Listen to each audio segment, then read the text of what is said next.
Daar in de nacht vrede het in Bakkeveen oorloggraad. En daar weer tussen de morgen betiet wiet. En dan kon je auto uit een scrapje. Moesten we juist al. En dat koude waard, dat weer de duurt uiteindelijk ziek. Uiteindelijk weer het gewoon wetterkoud en weer het wachten op het ruimwetter. Wel, de verwachting. Joen, ja, bewolking en ruim, starig gewoon ruim, maar ik zei ze, nou een tijdelijk droege periode. En dan hebben we het over buien die letterlijk en vannacht komen en letterlijk vannacht is het alweer droeg en kan het nog wat opkleden. De temperaturen vannacht zit tussen de zon en de 9 graden en de wind die komt wat meer uit westelijke richting en ik kan wel eens krachtig onthut worden, krijgt zo'n zon in het kust- en waardgebied.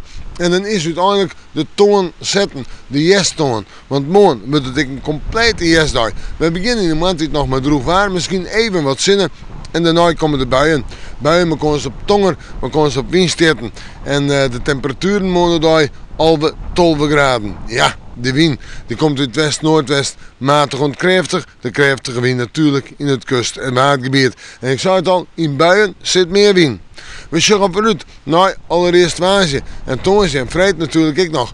Waasje wordt een dag maar een hudde wind, misschien ik was warmer. En waasje buien, misschien ik nog wel weer maar kans op tonger en hagel. En hoe daar zijn 10 graden denk ik.